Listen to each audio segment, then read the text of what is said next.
This is the $200 way to build Toph, the first metal bender, and this is the $2,000 way to build Toph, the first metal bender. And in this series, not only are you going to see the exact deck list and the exact way to build this deck, strengthen this deck, and upgrade this deck, but you're going to see me actually test this deck in real life, because most people build decks with theory, and that's not what I'm about. So go subscribe, because I don't build decks off of theory. I build decks off of what actually happens during live gameplay. So first off, what I'll do is I'll go over the commander and go over the whole entire strategy of how I built the deck. I'll then show you different upgrades to make that deck a little bit better. And then I'll put my money where my mouth is, because I'm gonna test this deck in real life, and you're gonna be there to watch every minute of it. And spoiler alert, this deck in the live gameplay footage that I show you is gonna make you realize that Toph, the first metal bender, is one of the most craziest commanders in Magic the Gathering that's come out in 2025. And you're gonna wanna build a deck just like her. So stick to the end to not only watch the strategy of how I build the deck, how I structure the deck, but also watch me test it in real life to put my money where my mouth is. So again, go subscribe and let's get into it. So today I'm gonna show you the budget way to build Toph, the first metal bender. And honestly speaking, the deck is not actually $200. In fact, it's less, but you can easily make upgrades to make that hit $200 or hit over $200. Now, what does Toph, the first metal bender, actually do? And chances are you probably already know, but she does two things. She earthbends every single end step, and then she makes all artifacts lands. So what does that mean for you? That basically means two things. The first thing is that any artifact that you put into the deck, she provides a whole lot more protection for those artifacts, which means if you want to use those artifacts multiple times without someone just removing it, she will help you with that. The other thing is landfall triggers. The more lands that you put on, the more landfall triggers you get, which again, remember, because there's artifacts and artifacts are lands, you then get even more landfall triggers. Now, I've watched a lot of videos of people building Toph, the first metal bender, and saw that there's two different strategies, but I didn't really want to follow those strategies because I thought that there was more potential in her. So strategy number one that I saw a lot of different people was first like an artifact deck that just had a ton of different artifacts that would either proliferate, act as a draw engine, or create a lot of different food tokens or treasure tokens that just would never get removed from the board. And yeah, I think that's a good strategy, but I don't think that that was the best strategy. And the second strategy that people build her with was just pure landfall triggers. Because when she's out and you put artifacts, that then triggers the landfall. And when you put more lands out and you earthbend them, and then they get sacrificed, that again then makes more landfall triggers. And when she's your commander, there are a lot of different ways that you can do a landfall trigger. And I thought that was a pretty good strategy, but I didn't think that that was the best strategy. And just like the Spider-Man video, I've gone to different Magic the Gathering card deck building experts to help me figure out what the best way to build Toph was. I talked with Eddie, who's one of my buddies who's been helping me build this deck. I also talked with Kevin, who actually has Toph, the first metal bender, as a commander, and he showed me a ton of really good strategies that worked with the deck. But I also talked with my guy, Charles. But they made me realize a strategy that most people were not doing at all. Because remember when I mentioned that people are building her in two different ways? Well, with the expertise of all the deck builders that I was just mentioning, they helped me come up with a strategy that literally no one was doing for Toph, the first metal bender. And when I share the strategy with you, you're gonna be like, okay, why did I not think that? Because it makes Toph such a strong commander. And when I played against Kevin's Toph, the first metal bender commander deck, talked with Eddie and talked with Charles, I learned the best way to build Toph. And you ready for this magic realization? There's the landfall strategy. There's the artifact strategy.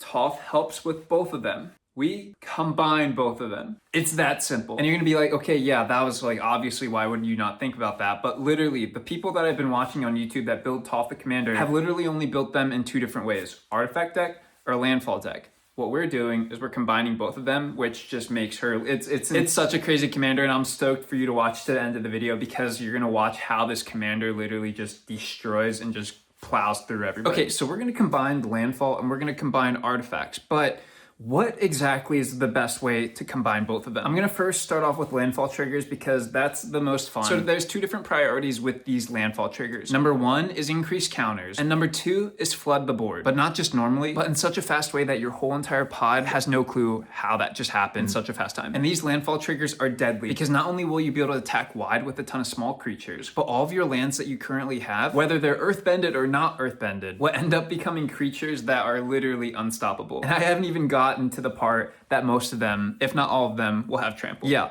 this deck is literally insane. And keep in mind, this is the $200 version of building the deck. So if you think that the $200 version of building this deck is strong, make sure you go subscribe, because the $2,000 version of this deck, I don't even think you should ever bring to a pod. Spoiler alert, I brought it to a pod, and if I didn't know them, I don't think I'd be invited back. Because I'm not here to build a good deck, I'm here to build a destructive deck. And because you're subscribed, you're not only gonna see the theory of how destructive this deck is, you're gonna watch it happen in real life. And if this type of effort doesn't earn me a subscriber, then I don't know what will, but I'm just having a blast making these videos, so yeah, hit that subscribe button. So starting off with landfall, I'm gonna start off with my favorite one first. And this one is the one that is gonna make your whole entire board wide so fast. And I actually learned this card from Kevin because he had 512 1/1 creatures and literally could take out the whole entire board in one turn. And you're like, okay, how do you even end up getting 512 1/1 creatures in a very fast time? Well, the answer is Scoot Swarm. Because whenever you put a land onto the battlefield, you create a 1/1 token creature. But here's the crazy part. And by the way, this card is so cheap for what it does. Because if you have 6 or more lands, which again, you will with the type of cards that we have, you then create a copy of Scoot Swarm. So every single time you put a land on the battlefield, and if you control 6 or more lands, you then copy Scoot Swarm. This card is insane. But you know what else is insane? Going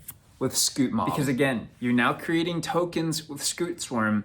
And now, if you have 5 or more lands, you then put not 1+1/+1 counter, you put 4 +1/+1 counters on Scoot Mob at the beginning of every single upkeep. So this card gets nasty, and it gets nasty fast. Now this next card is actually one of my favorite landfall triggers, and aside from what it actually does, I just think that the artwork is really sick. And that's Pylath World Sculptor. When Pylath World Sculptor enters the battlefield, create a 0/1 green plant creature token for each basic land you control. And at this point in the game, when you're playing him, you'll most likely at least have 3 or 4 lands out. And the landfall trigger for this card, it's insane. And honestly, I kind of think it's broken because every time you put a land out, and again, remember, Toph makes artifacts land. So anytime you put a land out, you then get to put 4 +1/+1 counters on a plant. And if you're like, okay, cool, 4 +1/+1 counters, that's a good amount, but that's not amazing. And my guy, if you're only having one landfall trigger happen every turn, then you're not playing this deck right. Because this deck is gonna allow you to have multiple landfall triggers that are different happen multiple times per turn. That's right, we're going into combos. Because every time you put a land on the battlefield, whether it's an artifact or an actual land, again, it's still a land. You get this landfall trigger and you get all the other landfall triggers that we're about to cover.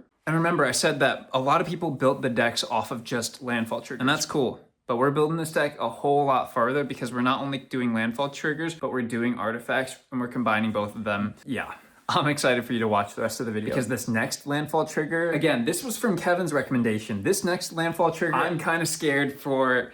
I don't know if I should share this card with you because this next landfall trigger, and again, remember, we're not aiming for one landfall trigger every turn. We're aiming for multiple landfall triggers every turn. I don't know if, oh gosh. Okay, I'm just gonna share it with you. Are you ready for this? Morog. This card alone will make your whole entire table hate you. Having just this card out on the battlefield will most likely mean that you won the game. Because if this card is on the battlefield and it hasn't been taken out yet, you're about to do some extremely destructive damage. Because on landfall, this card says, whenever a land enters the battlefield under your control, if it's your main phase, there's an additional combat phase after this phase. At the beginning of that combat, untap all creatures you control. Yeah, this card alone gives you multiple combat phases, but it's also ridiculous. And because remember, and I know I'm going a lot in detail, but I think you guys really want this. When this card is out, Toph the First Metalbender allows you to earthbend artifacts and lands, which again, makes them creatures. You ready for this? When this card has you go into that next combat phase, guess what you get to do? You get to untap every single creature. Your lands are creatures. Okay, so you don't have to be too smart to figure this out, but what does that mean? That means that you get double the mana that you already had, which also means you get to attack double the amount, and you get to spend double the amount of mana. For how cheap it is, this card in this deck, I'm just shook that this isn't in every Toph or even in every earthbending deck. Now this next card is pretty expensive, but if you have it out there, and remember, you're gonna have multiple mana. I'm gonna feel really bad for your opponent because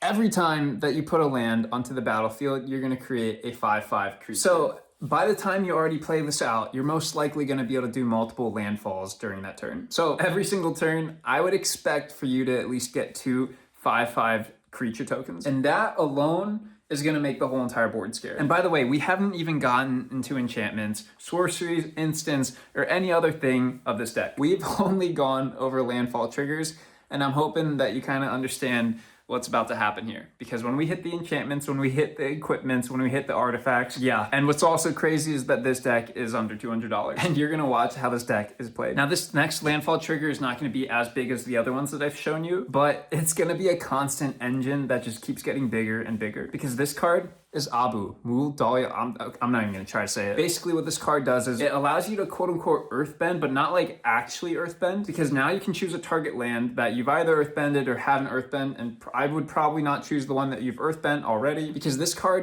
makes that creature a 3/3 elemental, and it has trample and it has haste, so it can attack immediately. But the landfall trigger for this is that every time you put a land onto the battlefield, you can put a +1/+1 counter on a target creature. Now it's up to you on what type of creature you want to put on it, but you can either put it on the commander or you can put it on a special card that most people are going to hate. Should we start singing that song right now? Okay, so I wasn't going to show you this card yet because I'm just still showing you the landfall triggers, but I just wanted to show you this card because this landfall allows you to put a +1/+1 counter on a specific creature. And you ready for this? All right, chat, hit the acapella. Secret tunnel, secret tunnel. Yeah, this card cannot be blocked. It's as simple as that. I'm not even going to say much else because now you're already, like, your brain's already thinking, like, what can you do with this card? It's a creature. It can't be blocked. There's other cards that we have in this deck because not only can it be blocked, you're going to give it trample, you're going to be able to untap it multiple times per turn, you're going to have multiple combat steps, and you're going to have other cards that give it hexproof and just basically keep it alive and allow it to not be targeted. And again, worst case scenario, if it was targeted, guess what? You're protected because you also have ways to block those type of counter spells. And like I said, I did not want to get into like the whole like what type of lands are here, but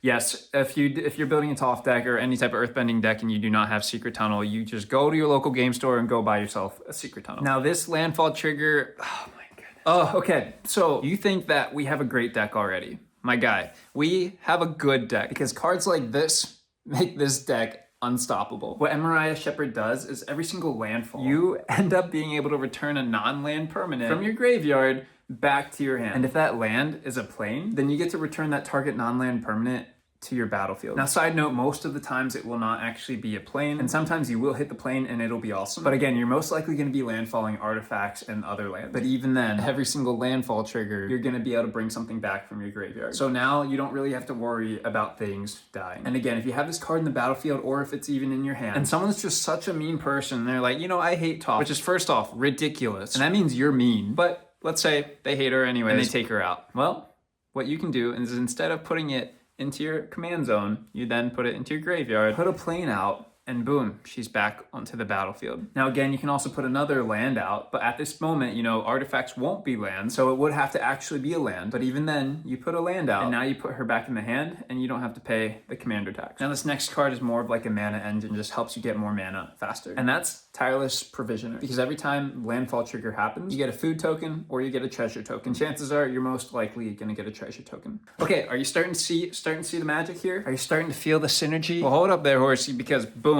landfall trigger. Every time you put a land on, you create a 4/4 creature. Yep. Toph's not that great of a commander. Have you seen the cards that we've already gone through?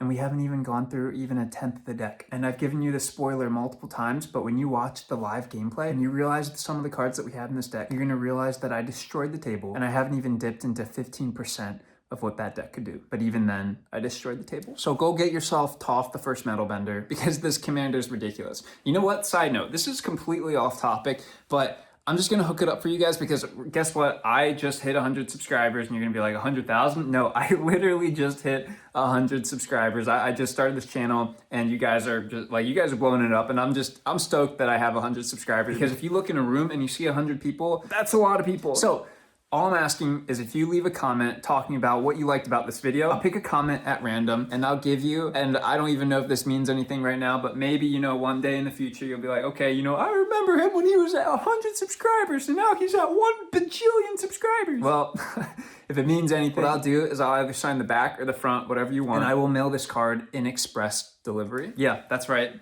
I'm a ball out for you. Right now, it's December 24th. It's almost Christmas. Merry Christmas, Happy Holidays, Happy Hanukkah, Happy Kwanzaa, whatever it is. But I'll give until the end of January for you to leave your comment. And by the way, if you leave a comment, I expect that you probably are already subscribed because this will be only for subscribers. So go leave a comment, go subscribe. And yeah, you know, I'm not giving like PS5s or collector booster bundles and stuff like that. I'm not rich like that yet. And I just started this channel, but I still think that it'd be really cool to get one of these cards. And now I'm gonna show you the last landfall trigger. And that's Valakut Exploration. Because when you play a land, you get to look at the top of your library. You get to then play that card. And then it becomes exiled at the end of your end step. And you're like, okay, that's cool. But remember, this landfall triggers, this landfall triggers, these landfall triggers. And what did you do? You just played one land. And it might not have even been a land. It might have been an artifact. But guess what? That artifact's a land. When you have multiple lands out, this is not a landfall trigger. But this is an 8/8 creature. And if it deals damage to a player, every single land. Not one land, not two lands. Every single land gets an awakening counter. And when it gets an awakening counter, every land becomes an 8/8. So not only are you targeting wide, but now you're targeting with power. And if the people you're playing haven't watched this video yet and they don't understand what's about to be in the deck that you have, they're about to get destroyed. But Toph's just like a decent commander, not like amazing. Okay, let's get into the artifacts then. Because we only talked about half of the strategy. Am I hyping you up yet? Wait, no? You need this deck to be stronger? Like by a little or a lot? Like, I can keep going if you needed this deck to be stronger. Like, you just let me know, man. Sorry. That was unnecessary. I just wanted to show you that this $200 deck is absolutely ridiculous. But even though it's ridiculous, we haven't even touched the $2,000 deck. Okay, but before I get into the lands, I want to show you some of the lands and some of the creatures first. And we're going to use Morog as an example for the landfall trigger. Because remember, every time that you put a land onto the battlefield, and it was during your main phase, you then get an additional combat phase where all of your creatures untap. Now, again, there's a ton of different landfall triggers, but to keep it simple, we're just going to use this as an example. So the first one, you're going to be shocked, but it's Myriad Landscape. And the reason why is because let's say you earthbend Myriad Landscape. You then decide to tap it, which sacrifices it. What that ends up doing, that puts 2 basic lands onto the battlefield, causing not only 1 additional combat phase, but causing 2 additional combat phases. But remember, this land is earthbend, which means it comes back to the battlefield tapped. So what does that mean? Yeah.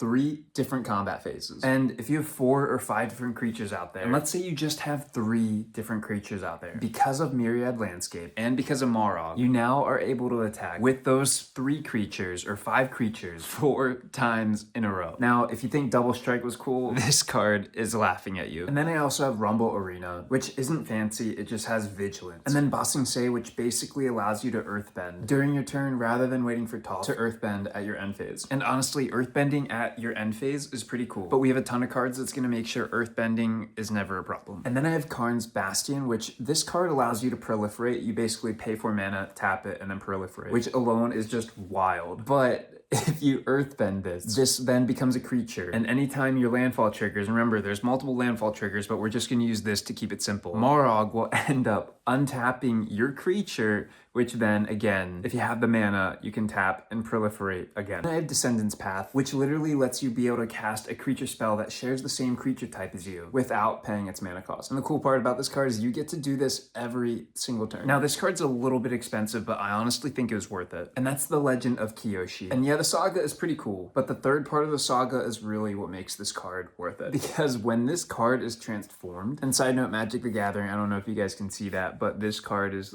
like, you can see that it was pressed, that little, you know, like the little packaging that has that little clamp. Yeah, well, this card is defected, but it's okay, because honestly, I think it's kind of cool. But the reason why this is so cool is because lands that you control now have trample and hexproof. And on top of that, if you tap this card, it says add X mana of 1 color, where X is the greatest power among creatures you control. So most likely at this point, you're going to have a creature that has 4 or more, which then just gives you another 4 mana. And there's some ridiculous artifacts that cost 4 mana, which is going to make you realize how ridiculous and how strong this Toph deck is. And again, this is the $200 deck. Imagine what this deck is like when we 10x it and make it a $2,000 deck. And this card is an absolute must because it works as a draw engine, allowing you to draw an additional card. But the key is that you can also play an additional land. Now there's other cards that just give this ability just to you, but for this type of deck, I think this is more than fine. And when you watch live gameplay, you're gonna realize why. And then I have Earthbender Ascension, which basically just earthbends 2. But also if you have 4 or more quest counters on it, you get to add a +1/+1 to any target creature, and that creature gains trample. So if you don't have Legend of Kiyoshi out, this card can still do the job. And now real quick, for instants and sorceries, I'm not gonna take too long into this, because this is more so like icing on the cake. Because you're gonna see the artifact, and you're gonna realize that this deck needs nothing else. So Shared Roots basically allows you to get more land. Earthbending Lesson allows you to basically earthbend 4, and only if you need it, which is basically like a full board wipe. Earth Rumble, which basically allows you to earthbend 2 and fight a creature. Seismic Sense, which kind of acts like a little mini tutor, where basically you can look at all the cards on the top of your deck depending on how many lands you have, and then whatever creature you want from there, you're able to put it into your hand. True Ancestry, which allows you to pick a target creature from your graveyard and bring it back. Origin of Metalbending, which is basically a target artifact or enchantment remover. And then my favorite, Redirecting Lightning. Now the last part of this deck before I actually get into the artifacts is creatures. And with with some of the creatures that I show you, you're gonna realize that this deck is so well-rounded. And the synergy that every card has with each other, you're gonna love the Toph deck and you're gonna wanna build it. So first off is her clone, Toph Hard-Headed Teacher. Because every time that you cast a spell, you get to earthbend. And with this deck, you will be earthbending a lot. And my absolute favorite creature of this whole entire deck is Boomy Unleashed. Because when Boomy Unleashed deals combat damage, he then triggers an additional combat phase. And only land creatures can attack during that combat phase. But again, artifacts are lands, and by the time that you brought out Boomy, you most likely have a lot of earthbent land. And again, going back to Marog, this is just ridiculous because when this landfall trigger happens, you then untap Boomy. Boomy then deals combat damage. You then get another attack phase with land creatures. And depending on how many landfall triggers you have, you just repeat that process. I kind of feel bad about sharing this deck, but the next creature is Earth King. And the reason this is cool is because you get to search for a land every time a creature that has a 4/4 attacks, which again causes a landfall trigger. Now, a lot of people didn't like this next card, but I'm gonna change your mind because chances are one of your creatures is gonna have trample. And even if they don't, this card is a really good card for the type of deck we're playing. And that's Flopsy, Boomy's buddy. And when he enters the battlefield, every single creature gets a +1/+1, which is nice. But every creature that has a power of 4 or greater now can't be blocked by more than one creature. So if that creature has trample, your opponent is done for. The next one is Great Divide Guide. And he gives all lands and artifacts, because you have Toph, the effect of tap to add 1 mana of any color. And then I have Rebellious Captive, which again, not a lot of people actually like this card. But the thing is, the exhaust cost allows you to earthbend too, which is important because now you don't have to wait until the end of your turn to earthbend. And remember how Legend of Kyoshi was a strong card because it gave your land trample and hexproof? Well, this next card is not as good, but it basically does the same thing without the hexproof, and that's Badger Mole. And what Badger Mole does is any creature that has a +1/+1 counter on it now has trample. So if you have Flopsy out and then you have Badger Mole out, I'd hope at this point you would be winning by now. And the next one, to keep it to the theme, Toph the Blind Bandit. This is just a power engine because every time you have a +1/+1 counter, Toph just keeps getting stronger and stronger because her power is the power of how many counters are on lands, which you're earthbending a lot, which means she becomes a powerhouse. Now let's get into the juicy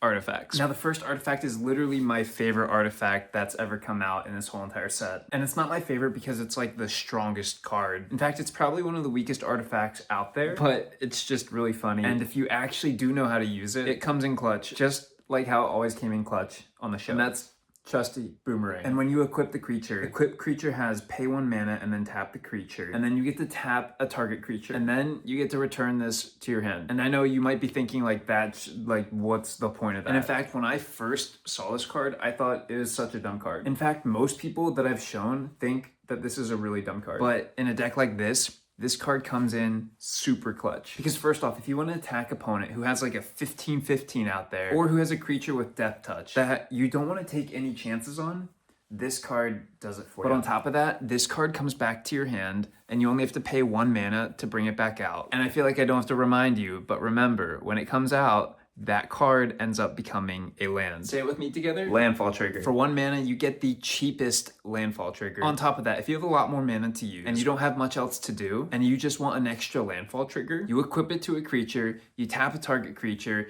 come back to your hand and pay 1 mana. And boom, landfall trigger. And then for 3 mana, Surge Conductor. Whenever a non-token artifact creature enters, you proliferate. Now this card scares a lot of people when you play it. And rightfully so, because you're gonna be putting a ton of non-token artifacts on the field. This next card is like absolutely disgusting, but it's also absolutely worth it. And that's Planetarium of Wan Chi-Tong. Because every turn you get to scry for 2. And not only do you get to scry for 2, but then you get to end up playing that card without paying its mana cost. This card is ridiculous. The next one isn't as strong, but it's Dragonfire Blade, which basically gives the equipped creature hexproof from mono-colored specific creatures. And this next artifact is awesome. It's long range sensor. And whenever you attack a player, you get to put a charge counter on this card. If you attack 2 players, you put 2 charge counters. And when you pay 1 mana and remove 2 charge counters from this card, you then get to discover for 4. Attacking 2 times is tough. Attacking 2 times is tough. Attacking 2 times is tough. Is it? Is it? Is it? Honestly, I'm not a genius, but I don't think it is. This next artifact, again, disgusting. It's Peter Parker's camera. And this basically allows you to copy a target activated or triggered ability you control. So I don't know what type of target artifact triggers or abilities you would want to cast. But if you did end up figuring out what you wanted to duplicate, this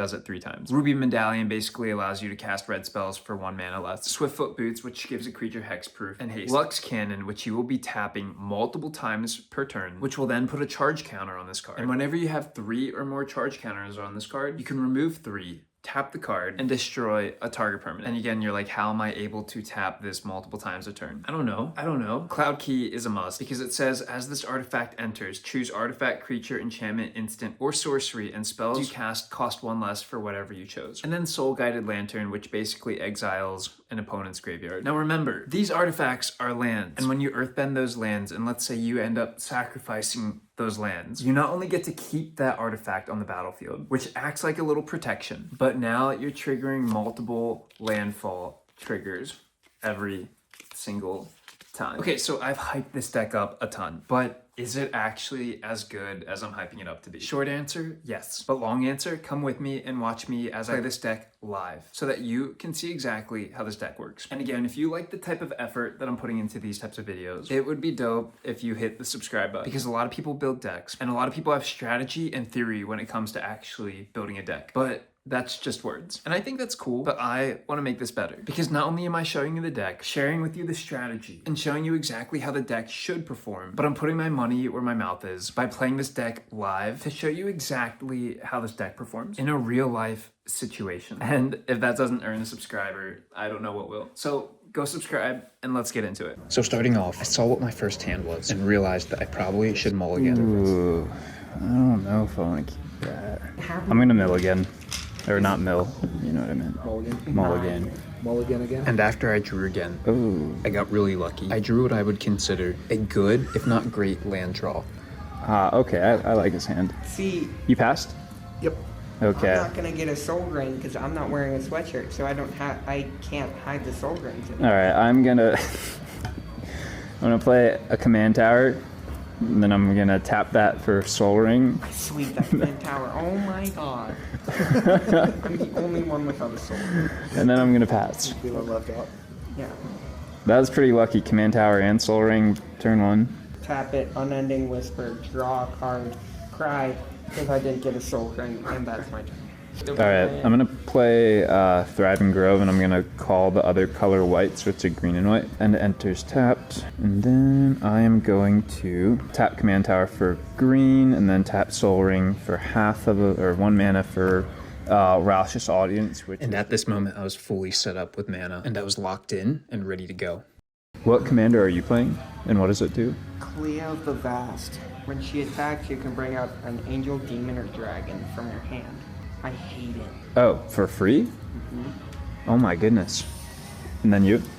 And after knowing what both of these commanders do, I knew that I was in for a challenge. So I had no time to wait, and I had to start. So I can tap this for red, tap this for white, and then tap this for green, and then tap one of the soul rings to bring out Toph the first metal bender. 2, I still have 1 floating mana, and I haven't put out the other land.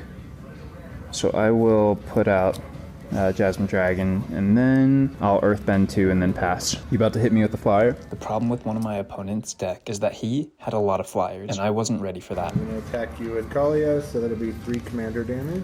And then she's going to bring in a dragon, tapped and attacking. So she's going to bring in Drakuseth Maw of Flames, which is a 7/7 flyer. So oh my goodness. 3 commander, 7 other damage. And at this point, I started to realize that this commander was the biggest threat. I'll take it. I will do land for turn, and then I'll tap a red. But what I got next made me ready to go. Green. I'll tap Soul Ring, and then I'll tap Command Tower to bring out Boomy Unleashed. When he enters, I can Earthbend 4, but because I have Toph, I can Earthbend artifacts. So I'm gonna Earthbend my Soul Ring to be a 4/4 Soul Ring. 4/4 soul ring is really terrifying. When Boomy deals damage, I can untap all the lands, which is, again, everything. Deals So- damage to a player or just in general? To a player. Okay, you know what? I will tap that for 2. Appreciate it, bro. To bring out my Badger Mole Cub. When he enters, I can play I can Earthbend 1. So I'm going to Earthbend my Mountain to be a 1. What I will do is end my turn, and for my end step, I will earthbend 2. But on top of what my opponent had, which I thought was strong, he had something else. If he controls a certain amount of demons, he wins the game. How many? At the beginning of my upkeep, if I control 4 or more demons with different names, I win the game. And then when I thought that was bad, I'm going to attack you with Me? Dracoseth. Yep. Kalia. You're like earthbending the shit out of everything over there. and because Charles is an expert, he understood exactly what I was planning on doing. When Dracoseth Maw of Flames attacks, it deals 4 damage to any target. I believe your Soul Ring is a 4/4, so I'll go ahead and bounce the earthbending off of that. He's back to being a soul ring. Yep. 3 damage to each of up to 2 other targets. And so I'll throw 6 damage directly at you. And I can't block that? Oh, wait, no. I can only throw 3 at you, and then I have to throw the other 3 at a different target. So I'll just kill one of your earthbend lands.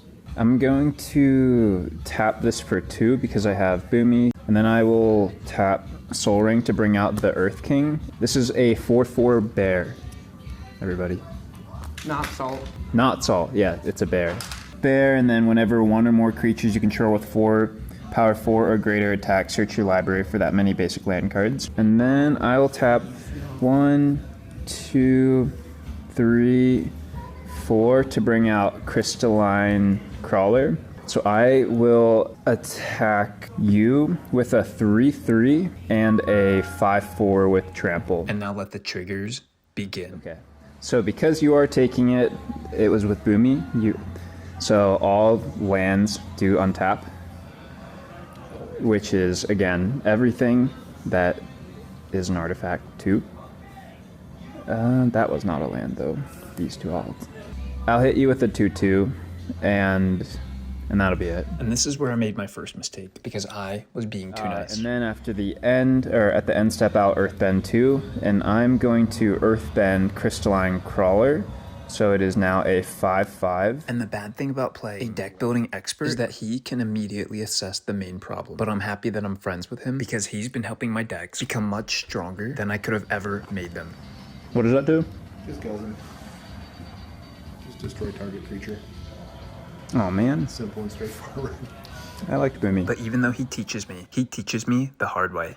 7/7 dragon flying, 2/2 flying commander, 4/3 flying, and when this guy attacks, it does 4 damage to 1 target and 3 damage to up to 2 other targets. And Kali is also going to bring in this 4/4 flying angel with vigilance. That when she enters, creatures I control gain indestructible until the end of the turn. Oh my goodness, okay. At this point, it was 29-27, and it was an all-out battle. So he went all in and showed no mercy. 2 of it commander. 17? Yeah, 2 of it's commander. Okay. And then I will do 4 damage to you, so he'll do 3 damage to your commander as well.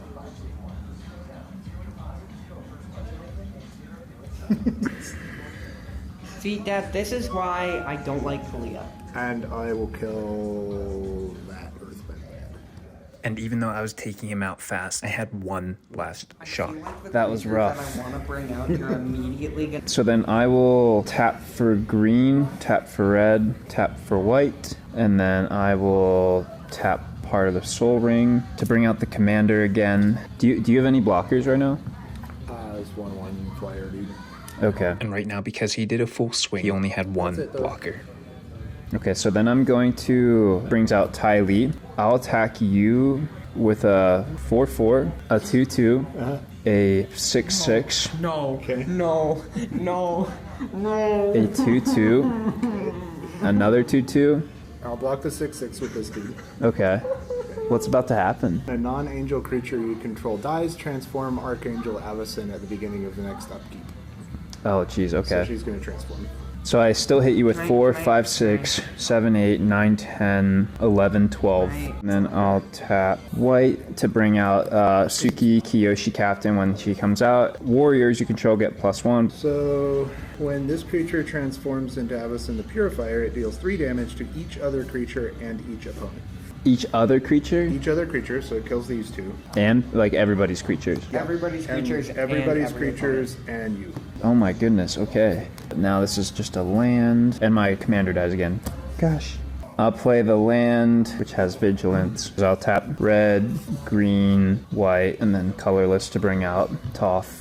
And then I will attack you with a 6/6 and a 4/4, and then that'll be all. And then at the end step, I will earthbend 2. And after I did my damage, he was left to 3 life. And if I had just one more creature who was attacking, I would have won.